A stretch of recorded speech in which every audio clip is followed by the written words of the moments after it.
How's it going, ladies and Bruce? I'm Bobby Sixkilla and welcome back to Sekimeiya. Now we are back, still back in time, in that really doesn't make any difference, but we're seeing things from a back in time perspective still, although we're about to rejoin with the time that we're meant to be with. I don't even know if there are two of us existing right now. I don't really know what's happening, or how that works exactly. I don't think anybody does at this stage in the game, but I'm sure we'll find out as we keep going. Out of the blue, I heard a sound while I'd been still watching Hallway B. The sound itself didn't surprise me, since I knew someone else must have been around to hide the Sekimeiya. Trying not to announce my presence, I stared at the hallway, knowing that it couldn't yet have been me and Shiroya. Nobody appeared to be there, which was a bit strange. Shortly after, I heard another sound, and that time, I discerned that it had come from the opposite hallway. I approached Hallway A, a little nervous. As soon as I peeked in, I saw who else was there. It was Sai. He made the sound and was in front of the event room. However, that shouldn't have been possible. At that moment, he was in the attic. We left him in the bedroom after he climbed the ladder and look around. Obviously, he travelled in time as well. Everyone's travelling in time all over the place. There's no way to keep track of anyone then. While I remained unsure of how to react, he'd noticed me. As if he'd seen a deadly creature, his shock visibly sent him backwards. He'd clearly not expected to see me there. And once we made eye contact, he was left petrified just like I was.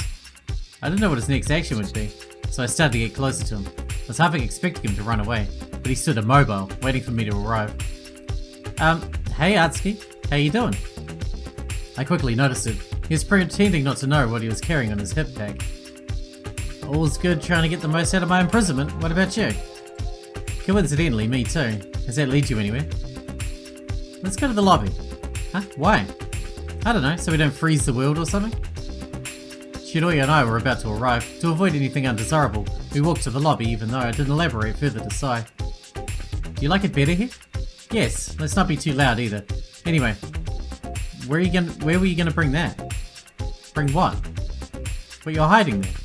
Sai frowned. He tilted his head down toward his hip pack. Without changing his expression, he unzipped it, and the Sekimeiya was uncovered. What the? I bet this will sound funny, but I had no idea this was here. Additionally, the Sekimeiya wasn't white, it was grey, and the same shade that it shifted to last time. It does sound funny. Did you accidentally get it from the cabinet and put it there? Or did it maybe teleport inside? More importantly, how did you get here? You mean that I shouldn't be here, right? I figured. And no, I definitely didn't put it here. It's not heavy at all, so I didn't notice I had it. He took it out, and it didn't make him travel, and nothing seemed to have happened. It's great. He's already just used it. Well, that's hard to believe. Right now the Sekimeiya has disappeared. You must have taken it out and were about to hide it. The past Shiroya and I must have already been there. We'd gone to the bathroom first, and then to the event room. So if Sai had the Sekimeiya, I had interrupted his actions there by changing the past. If that was it, my travel would become impossible. Was something terrible about to happen? None of my other actions have resulted in anything similar. Yeah, I did see the Sekimeiya disappeared. Was it Akira or was it you? It wasn't either of us. I heard Akira going up the stairs as soon as he left the bathroom, so it wasn't him. I couldn't look at both hallways at the same time, so I can't be sure that you did it, but you just so happen to be holding it. Apparently I am. You travel from the future, right? Why, because I shouldn't be here? Maybe. I might have travelled? Yes, you did too, right? Me? Don't be stupid. I don't know where the Sekimeiya is. I was just searching for it, and it seems I didn't realise I had it. I had no idea I was supposed to take that. How I was supposed to take that. I was about to travel with the Sekimeiya from room B3, so why did Sai have it? Of course, believing that he didn't know it had been in his hip pack was ridiculous. You definitely travelled, right? Did you already have it in your hip pack when you appeared? Is that what you mean? That's an interesting thought, even though I didn't travel. If that had happened, it meant that the Sekimeiya had travelled with him too. But what would the reason have been? And then, who had hidden the Sekimeiya from the cabinet? It was the fact that we'd seen it empty, and I hadn't seen anyone entering the room where Shiroya had found it. It turned white again. You're right, how bizarre. Sai had put the Sekimeiya back in his pack, and out of nowhere it had changed colours again, recovering its glowing white. So it went back to normal without the need for the cold temperature. Maybe it works again then. Why don't you try touching it? Because that'd be very stupid of me. I'd disappear and leave the Sekimeiya here with you. What if you're the one who keeps hiding it? I don't want to hide it anywhere. And you'd appear in the past. You could make it here in a moment. You'd disappear to prevent me from hiding it. That's assuming I'd appear inside the tower. If I appear outside, you can do anything you want with it. He zipped the Sekimeiya inside his bag. Yeah, but you'd be outside. You could just fucking go home and watch TV. Or play Elden Ring. Like a responsible adult. I didn't respond, but he wouldn't break the silence before I did. Do you really expect me to believe that you're not going to run off with it? Come on, Sai. I get how you work at this point, more or less. What does that mean exactly? You just like seeing how things played out. You took the Sekimeiya and did something to end up here. I'm not Katai, and you know I'm trustworthy. So why are you trying to lie to me? I'd never lie to you, Atsuki. You know that. We're partners. Shut the fuck up. God, I don't like this guy. The brief time we spent together has awoken my deepest feelings for you, in fact. Can you stop fucking with me just for the sake of it? I want this gem put back in the cabinet, that's all. I'd love to do that, I was just following your orders. You haven't told me to move since you brought me here, so I was waiting for your next command. Put it back in the cabinet. Did you not hear me? I heard you. Oh, was that all? What cabinet? There are almost 100 of them. The one in the event room. That one, huh? Sure thing. Give me a second though. This is my self-reflection moment of the day. God, he's so irritating. What the hell was with his face? It appeared completely blank. It's like a petulant fucking child. I stared at the floor for a while, thinking to myself while Sai let me be. He didn't seem to want to move, so I just observed him in silence. It wasn't like I wanted to get into a fight with him, but he clearly had a problem with me. He shifted his weight from one leg to another in the few minutes we spent in silence, sighing slightly as well. I kept running in circles mentally, not getting anywhere and understanding what the hell was up with him, or what had happened with the Sekimeiya. I must have already travelled, assuming things happened as I remembered them. This means that Shiroya must be waiting. Follow me, got it? Sure, I gotta say, it's not the same without mid-tea. I walked to hallway B room, where we found the Sekimeiya. It was empty. She's not here. Your girlfriend abandoned you. That's tragic. I stepped in further, but I stopped right as I heard Sai taking off behind me. Hey, stop! I turned around to chase after him. Fortunately, I reacted fast enough to grab him as he was opening the door to the event room. What the fuck are you doing? You're fast. I just got really antsy to see if the Sekimeiya was here, that's all. You're totally running from me, and here, you can see that it's not. Yes, it appears I'm holding it. The sudden acceleration had tired me, so I breathed heavily for a few seconds. I had no idea what Sai was doing there, and it seemed Shiroya had gone somewhere as well. Anyway, put it inside. The Sekimeiya, of course, that's what I was gonna do. Let me try not to touch it. He unzipped his pack and hid his hand under his sleeve. Since keeping the Sekimeiya in the pack doesn't make me travel, it could be that it requires physical contact with your skin. I tried to only touch it with my shirt. He held it in his hand, which was covered by the cloth of his shirt. He didn't disappear, so he might have been right. Then I scrolled open the glass room and he placed the Sekimeiya on top of the cushion. Finally, I got the glass, closed the glass again. I suppose I was correct. Maybe, but touching it has done nothing a few times. It's possible it wouldn't have worked even if you touched it directly. I doubt it actually, feel this. He touched my arm with his sleeve. It was hot. It wasn't hot at all when it was grey, but now it was. Even the package. I bet something would have happened if I'd touched it. And that's probably why the cold temperature is needed. But that's strange. Earlier we got it out of the cabinet and touched it while it was white, but it was still cold. Maybe something else is needed to activate it, who knows? Whatever, tell me, what are you doing here? You should still be in the attic. And I am. Consider the me you're talking to right now as a ghost. Are you just fucking with me? You must have travelled to the past just like I did. No way, travelling to the past is impossible. You're getting very irritating. I admitted I travelled to the past, so just do the same. Don't get me wrong, I would if I had. It's just that I haven't. I haven't travelled in time, teleported, or activated the Sekimeiya successfully even once. That's bullshit, how can you be there, here then? It's not possible. You said that I should be in the attic, right? Consider this. What if in a bit I'll touch the Sekimeiya and go back to the past, and then go to the attic? I don't have to be the version that has already travelled, I can be the original.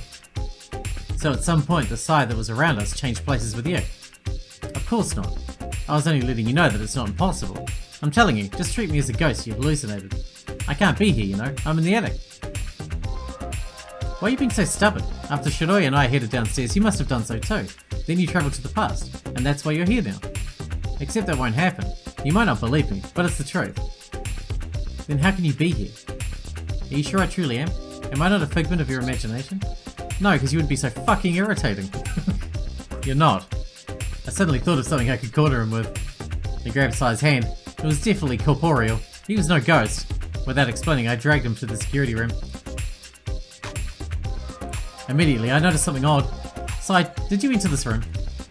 Didn't we all enter it at some point? Did you enter it during the past 40 minutes? No, I didn't. That's strange because the door wasn't completely shut, and look, the computer isn't suspended. And so what? I must have entered it? I walked forward to see the time display on the computer. It said 11:57. I used this computer 47 minutes ago at 11:10. You determined that Katai had been in this room during the attack thanks to the suspension timer, meaning that it must have been higher than 45 minutes. Yes, 50 minutes of inactivity are needed for the computer to power off the screens. So, if we wait by these remaining 3 minutes, we'll be able to see if I was the last person to use the computer. If by that time the screens are still on, someone else must have used it. Brilliant. But additionally, the last time this door should have been opened was earlier. When we searched through the entire floor, we made it a point to close every door when we were done, to make it harder for the culprit to move between rooms and to optimize the search. Yeah, I saw the computer was powered on, which told me that someone had used it in the past hour. The others didn't pay much mind to it, neither did you. Then we closed the door. So you remember? Good. Despite that, just now it was open a little. Someone must have entered. This isn't the kind of door that'll open by itself. Yes, and? You think it was me? Well, I found you in hallway A, and you said you'd been searching for the Sekimeiya. Did you really not enter this room? I didn't, and even if I had, would you have anything to say? I'm not sure yet. Let me tell you the reason why I brought you here. Show me your wristwatch. My what? It's been hidden beneath your sleeve, but I saw you still had it. This is the only room that provides us with the current time. So show me what's on your watch displays. Why? Because if you went back in time, it'll be different to what the thing says. Because it might reveal your life. Let's say you travelled from 12:10. It's possible the time displayed now will be something like 12:20. I see. That'll give away that I come from the future. It's a smart idea. I even said earlier that my time matches the computer's, didn't I? You did. If your time's ahead, you must have travelled. If it's the same, it's possible that the body you appear with is identical to how it was at that point in time. That'd back up some things we thought regarding the second Naomi. But if someone edited the computer's time, it'd be very easy. Well, if someone did that, it would have been you. The door was open, and the screens are still lit.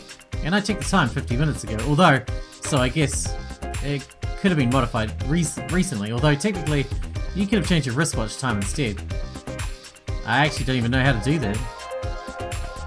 Just as he said that, the computer entered its suspended state. Oh. Well, unfortunately, there goes your little theory. Then, did someone enter this room and not use the computer? There's no way the door just opened. Who knows?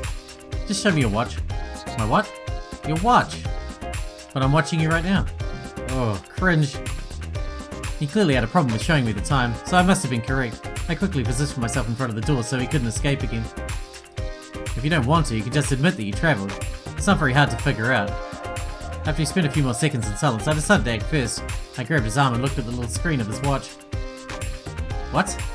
Did you just do this? Huh? What's the time? Don't be stupid, it's broken. Excuse me? The screen was blank, nothing was being displayed on it. It's true, when did it stop working? Are you just fucking with me again? Did you do this right now somehow? I didn't do anything, you were looking at me. I didn't even touch the watch. I couldn't object to that, even though he'd been buying time, he hadn't touched it at all. He might have anticipated I was going to ask this and disabled it as soon as we entered the room. It's flattering to think that if you think I did that, but honestly I have no idea what happened. I've had it for a long time, so perhaps the battery ran out. I don't even know how I'd disable it. Let me look at it. I was already grabbing his arm, so I inspected the wristwatch a bit more. 2 buttons were found on the sides, probably to edit the time and other parameters. Can you remove it? Yes, I take it off every night. You've become pretty uncooperative. Just take it off. Are you confiscating it? You've taken a liking to this watch. While he continued speaking in his frivolous tone, he handed it to me. I've gotten curious about what happens inside, clearly not wanting to show the watch to me. How did you do it? I didn't even see a power button. I didn't do anything, it just so happened to run out of battery now. That'd be a little too convenient. Yeah, I agree. You can call it fate, don't worry though. I didn't have anything to hide in the first place. Well, this makes it look like you do, doesn't it?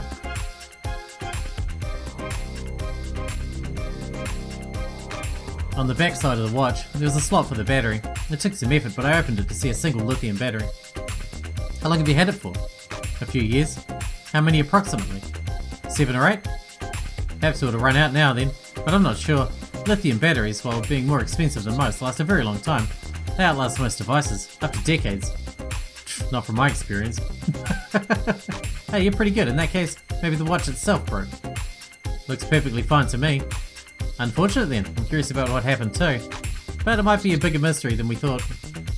You're ridiculous. You know exactly what you did to avoid being exposed. I think you're the one being silly here. First, I don't have anything to hide, and second, I did nothing to this watch. I take good care of it, so I wouldn't break it on a whim. You know, remember upstairs, in the attic? I looked through a few drawers and found a bunch of useless junk. I believe I might have sent a compatible battery somewhere. And you're talking about conveniences. You're pretty insistent. I want to know what happened. There's a heavy demand for these batteries, so it's common to have a couple lying around. It's also true that I didn't see you mess with the watch, and since it's not damaged, the most likely explanation is a faulty battery, or that it actually was time for it to run out. Let's see if we can power this back on. But the time would be messed up already. This is a digital and manual watch. It doesn't receive time from the satellite. You sound pretty convincing earlier when you said that you didn't know how to edit the time. Perhaps you just didn't foresee this at all, and the battery actually stopped working. If, for example, the battery ran out when the displayed time was 12:10, as soon as we insert a new one, it would pick up from there. Watches like that exist. Also, this watch was working just earlier, when you said it was 11:36. Let's see what happened when you insert a new battery. And also, from my experience, when you add a new battery into one that's just run out of battery power, it kicks off at 12 o'clock. No matter what, like a microwave, when you get your power outage, and the power goes out, and the microwave comes back on with its blinking 12 o'clock, and then it just stays like that because no one can be fucked setting it. Yeah, good times. Are you being serious? We can't go to the attic. I bet I know why. You're up there and we'd see your past self. Additionally, you don't remember anyone going up. Where'd you stay? We could be able to avoid being seen. You're getting annoying. I don't know what people above us are doing. Let's go then. Where did you see the battery? In the living room under the television. Okay, let's be quick. That works. I made sure to keep holding Sai's sleeve so he couldn't escape. I hadn't disregarded Shidoya, so before moving up I looked through hallway B and still found no trace of her. I started to get a bit worried. She wouldn't have gone anywhere. I entered the room soon after we left and she no longer seemed to be on the crystal floor. She couldn't have been attacked, could she? We would have heard a yell, and there had been that much time for it to happen. Hadn't been that much time. By going to the attic, I could also check whether she was on the higher floors. For that reason, and because the elevator should still have been disabled, we took the stairs. We circled through every floor without finding her. The attic was unlocked, so we went up the last narrow staircase that entered the living room. The floor showed we'd surpassed the time we'd gone down. I could see Shidoya's and my own footprints heading out. I looked at them for a few seconds, but it was hard to determine if anyone had left after us. It should be here. I kneeled down and opened a drawer. I had to let go of Sai's hand, but he didn't run away. He seemed to be genuinely confused about what happened to his wristwatch, so perhaps he'd actually been telling the truth. Then why is he being an arsehole about it? Like more than usual, I mean. Yeah, here it is. Alright, let's leave. If he wanted to leave, the most likely reason was that he'd lived through that time already and knew the people who were still in the bedrooms wouldn't notice us. If that was the case, there was no point in defying what he experienced. Both of us stepped out of the living room before moving down. I looked at the floor one last time, making a mental note of the arrangement of footprints for later. Will it work? Yeah, I think so. It should be compatible with your watch. It was still inside its original package, so it hadn't been used at all. It took me a couple of minutes to get it out with no tools, and as soon as I succeeded, it became clear that it would easily fit. It looked the same as the one that had been inside the wristwatch. I uncovered the battery slot again and removed the original battery. I walked to the first partition and left it in the drawer, since I don't have a proper place to dispose of it. Then I put a new one in place. It was small, so it took me a bit, but it fit perfectly. Finished, I put the cover back on and left the packaging in the same drawer. Well, does it work? I turned the watch around and immediately saw that something had changed. It did, but I was wrong. I told you I wasn't hiding anything. That's not quite what I meant. Look. I showed him what the screen displayed. The 4 digits displayed the time showing a dash, yeah, which most likely indicated that no time had been set. I thought that the battery removal had reset the internal system, if not for what was above the time. That's strange. It might have been like this when I first got the watch. It should be displaying the current date, right? Yeah, it wasn't. The date above the time showed 9999-1231. I suppose there's no point to my plan then. I don't know if you purposely arranged this, but something definitely happened with this watch. It still works though. Must have actually been the battery. Give it to me. I did so and he began to fiddle with the buttons. I see, I can easily set the time with these. The time began displaying numbers and Sai set it to 4 o'clock. I really don't get what happened, but I'm glad I won't have to get rid of it. I'll make sure to thank Ashiya for the new battery too. I wanted to object again, but I couldn't find the words. I didn't know anymore if Sai was aware of what had happened. You travelled to the past, right? Me? Let's say you appeared in hallway A. I'll even believe what you said. You realised the Sekimeiya was gone and failed to notice it was in your hip pack. You have a watch, so you would have looked to find out how far back you'd gone. Did you do that? I didn't. However, I didn't travel to the past either, so your question's pretty pointless. The date was the odd point. Swapping the battery shouldn't have changed it to 999-1231. No, and it was unlikely Sai had edited it. Needless to say, it was the highest date the format of the watch would allow. Usually it gets, when something gets reset like that, the date resets back to like manufacturing time. Whatever date it was manufactured at when it was first set up. Or rather the date that the motherboard, I guess, for lack of a better word, of the watch was manufactured. Anyway, let's go back down to the crystal floor. Yes, I have something to do. Alright. We started moving down, but I didn't know what Sai planned to do. But I still had to find Shiroya, who was most likely somewhere below us. Shiroya's not currently in the attic, right? Who's that? I let go before he got on my nerves. We silently walked all the way down. At first glance, the floor still appeared empty. What do you want to do? Oh, let's go to the security room. Through hallway A, we began walking toward it. His pace was slow, and I'd been in front of him the whole time. Once I was about to reach the doorknob, I heard a sound behind me. I saw an empty hallway as I heard the event room closing. Upon realising I'd lowered my guard, I sprinted as fast as I could. I entered the event room, but it was empty. By the time I opened the door to hallway B, I'd lost him. Every door around me was closed except the lobbies. I didn't know where he'd gone, but as soon as I picked the wrong path, Sai would escape. Running toward hallway C meant facing the task of searching through every floor, and going to the lobby meant that he could already have been in hallway A. Instead, I opened a bunch of doors in hallway B, hoping he'd taken shelter in one of them, as I couldn't hear the distant sound of running footsteps. They were all empty, and I didn't bother searching too deeply into them. I understood what Sai's business on that floor had been. He needed us to go there to have a chance at escaping, since he had no way of dodging me on the upper floors. I sighed. Perhaps I should have expected it. But I didn't blame myself too much. I'd lost Sai, and it appeared his goal had still been to escape from me. Just in case, I went to the security room, where he'd said he wanted to go. It was empty, and the computer remained suspended. In the corner, I saw the suitcase that Katai had brought there from hallway C. What had Sai's deal been? Maybe I'd have a better idea once I went back to the attic. But Shiroya had yet to be found. I went to look at the computer's time, which read 12:18. I sat on the chair and sighed in exasperation for a few seconds. There were many things I could think about, but instead my mind went to something that hadn't stopped bugging me more as time went on. Sai's watch, more specifically the date, 9999-1231.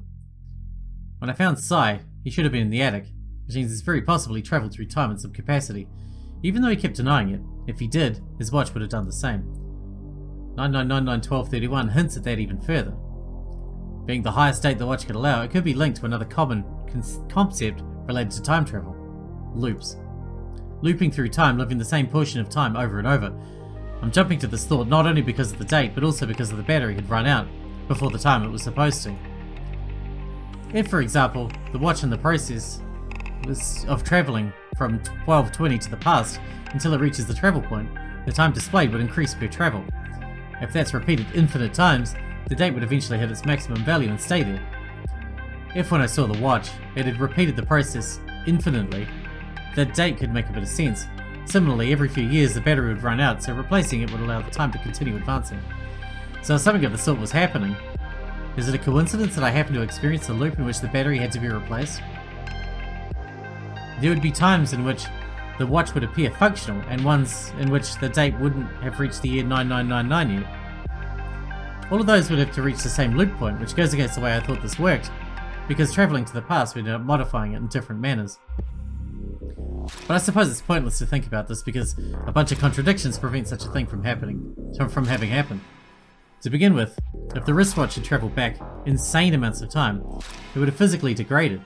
If it had survived at least the 8,000 years needed to reach 9999, the metal would have appeared rusty, and it's hard to believe it wouldn't have just disintegrated instantly.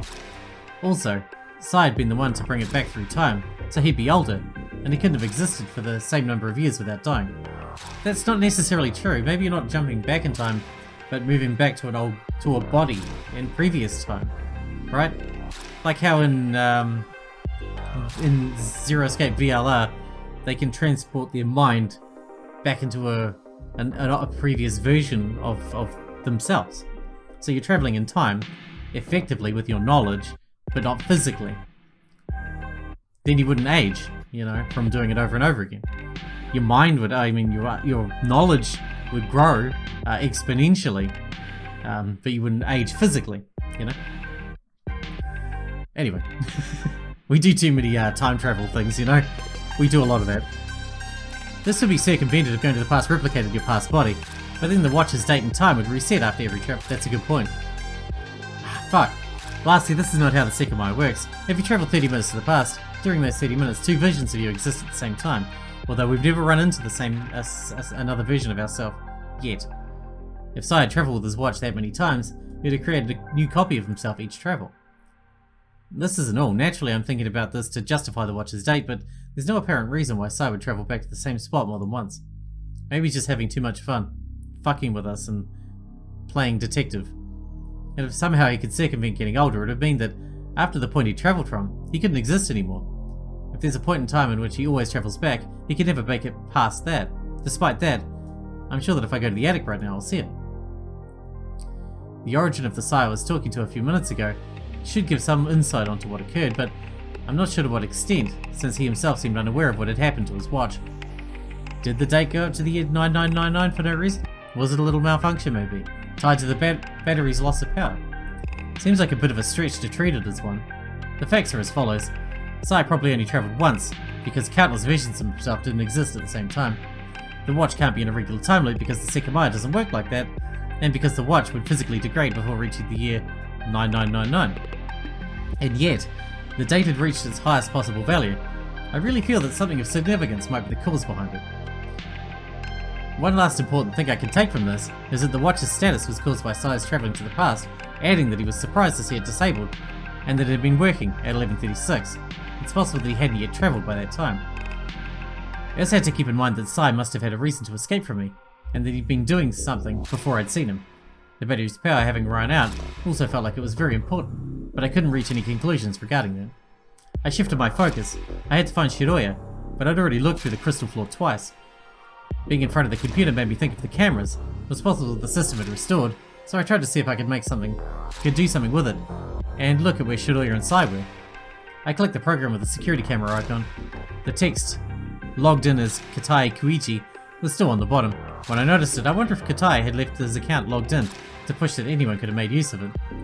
Next, I pressed the initialize camera monitoring, but as before, I was met with a message box containing the couldn't detect video footage text. Trying to look at the archive footage yielded no result either. On the lower right corner was a button that read power system off, but it was greyed out.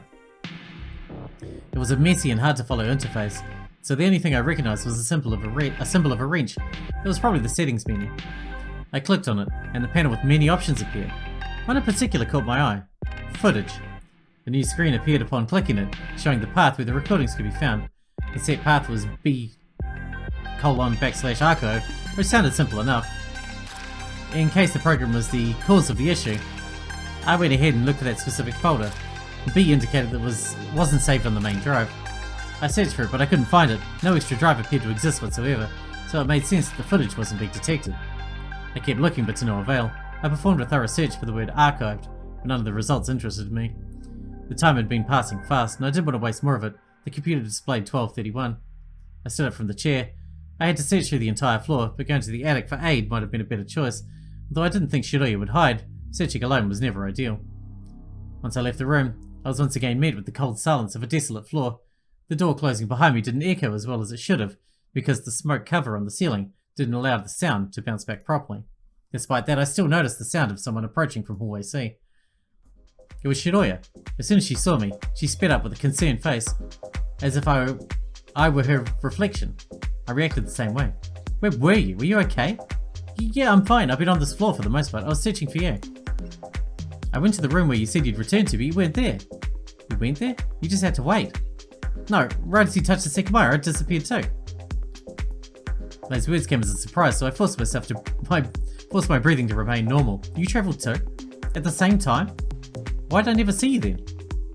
Oh, just as you touched it, I appeared on the second floor instead of the partitions. It was very strange, as if I changed places instantly. That's what happened to you too, right? I thought your travel might have somehow taken me along with you. I couldn't believe it was real. Talking about it and having it happen were two different things. Where did it send you? I appeared in the security room. Do you know how far back you went? I think so. I spent a few minutes sitting down since I could barely understand what had happened. Then I went to the attic to confirm that I'd really travelled in time. When I saw that the door was still locked, I figured it might have really happened. Eventually I started to go back down until I heard sounds approaching me from below that made me hide on the 4th floor. It was a group of people, so I thought it must have been us when we first entered the attic. I thought I could go back to the crystal floor to look at the time. I looked at the computer and estimated I'd gone back about 40 minutes. So he opened the door to the security room. I must have travelled the same amount of time then. I see. I was in the cleaning room when he came down, so we didn't see each other. The others returned, and then went up again. Since I knew they were going to the attic, I followed them because I was very curious to see if everything was actually repeating. I didn't go up immediately, so when I got there, Sai and Katai were already in the bedroom. I entered and listened from the hallway, and they were saying the same things as before. I was so scared of being seen. Atsuki, if the past changes, do things just unravel? I have no idea. Nobody noticed me this entire time, so it's all consistent with the past that we know. I think nothing changed. Everything I experienced with people from the past was just me observing them without them knowing that I was there, so nothing deviated. I even tried to change the past by saving the second Nami, but it was useless. Anyway, Sai and Katai really didn't leave the attic, did they? I don't think so, no. I knew we'd be going down shortly, so I hid in the floor 6 partitions.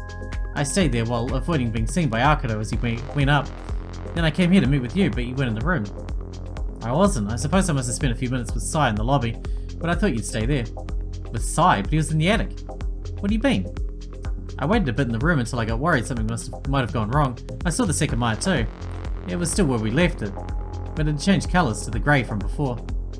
So activating it is what powers it off like that. Probably, but I didn't think to touch it. Didn't try to touch it again. I closed the glass of the cabinet before.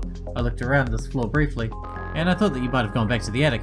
I went there, but not much seemed to have changed. I stayed in the hallway to listen to the conversation going on in the bedroom. Even if they'd seen me, it wouldn't have mattered much, since they'd just left from their perspective. At that point, Sai was still there, right? Yes, he was leading the conversation, telling the others not to follow us down. Akuto was there too, and he confirmed having seen us. Sai was telling them to wait for us, because if something happened, we'd be the culprit since we left of our own volition. I see, so he wanted the others to not come down. So that's what he kept saying. He never left, and the elevator was still there with the door open. The conversation began to die down, and when they talked about going to the bathroom, I left right away so nobody would see me. I stayed in the living room for a couple of minutes, with the doors closed, but I think that they all took their time to go to the bathroom, so I started going down again, since I still had to find you. I looked through every floor until I saw you, right as I was about to start with this one. I suppose it makes sense we never saw each other. 5 minutes before the point we travelled from, I saw Sai on this floor. I thought he might have travelled from the future, since he should have been upstairs. If he actually was there during that time, I must have been right in some way. He escaped from me more than 10 minutes ago, so I'm not sure where he is right now. Oh, I haven't seen him anywhere.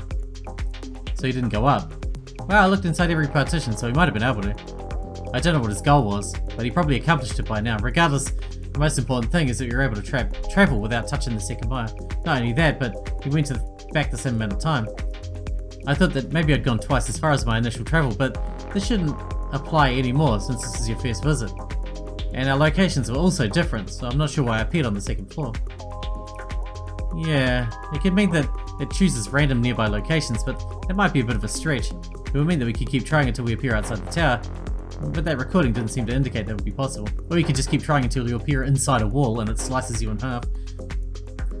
There's no way it was real though. 40 minutes before we travelled, both of us were together, moving down from the 5th floor. It can't be that where we appear is decided based on our position, or we would have appeared together. Yeah, I don't know. The amount of time travelled and the location might just be random. Both were different than the first time that I travelled, but when I disappeared in front of you all, nobody else travelled. Why did it affect you as well this time? I thought about this. I was a few steps behind, and I'm sure at least Sai was closer to you the first time. He was walking to you before you disappeared, but Sai didn't travel. From that, but you can probably assume that the Sekimeiya has an effective range around itself. Think so? Well, even though you were picked up too, it's not like the people in the attic travelled. This means that there was a specific distance from the Sekimeiya in which people could travel if activated. The first time it was shorter, which is why Sai didn't travel. If that's the case, it could be related to the distance travelled because it also increased between both travels. That was my first thought too. The first time, I went 20 minutes into the past and Sai, who was a few steps behind me, wasn't picked up by the range. Then I went back 40 minutes into the past and you, who were a bit further away, travelled along. Both times before travelling, I felt a painful burn on my fingers for a split second. The Sekimeiya was very hot. I believe the second time it was stronger, so that can be tied to it as well. Inside the cabinet, the Sekimeiya is kept cold. Once it's removed, it begins to progressively get hotter at an unnatural rate. This is similar to what Sai thought earlier. After travelling, I paid attention to the room where we found the Sekimeiya, but I didn't see anyone holding it there. We don't know how long it had been there for, but it should have been outside the cabinet for longer than the first time.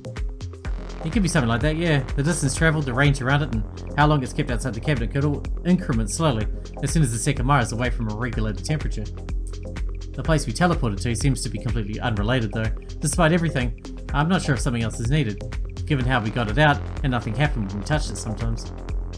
It seems that when it's activated, the energy stored is released completely and the Sekimeiya turns grey as it gets instantly cold again. I believe that it regains its normal appearance after some time, but exposing it to a cold temperature might accelerate that. Like we saw, I'm saying this because the Sai I met had the Sekimeiya on it and it went from grey to white before putting it in the cabinet. I still don't follow what you're saying about Sai. We should go up already and see what he's been doing since he kept trying to make others think we were suspicious for going down. Yes, but hang on a second. I hadn't fully explained to her what I'd lived upon travelling in the past. The big mystery I'd experienced was still the culprit having vanished from the bathroom without having been able to touch the Sekimeiya.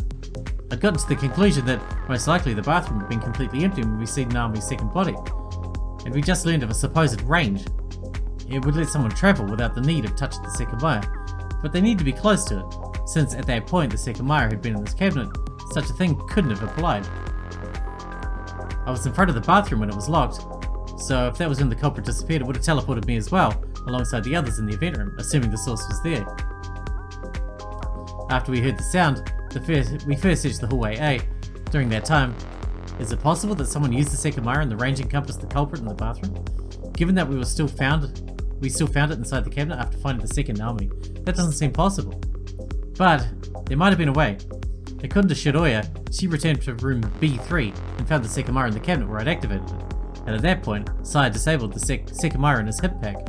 It's possible there were two Sekimeiya at the same time. I said that earlier. While the culprit was locked in the bathroom, could it be that someone made them escape with another Sekimeiya? Someone who remained in hallway B maybe?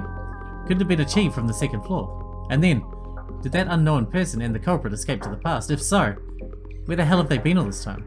This concept of range must be the start to explaining what happened, but there are barriers to understanding it. Before we go, let's check the Sekimeiya. Katai might get unreasonably angry if we don't leave it in the cabinet, and something's still really strange. What is? Well, Sai was holding a powered off Sekimeiya in his hip pack right when we both travelled. So two Sekimeiya existed at the same point.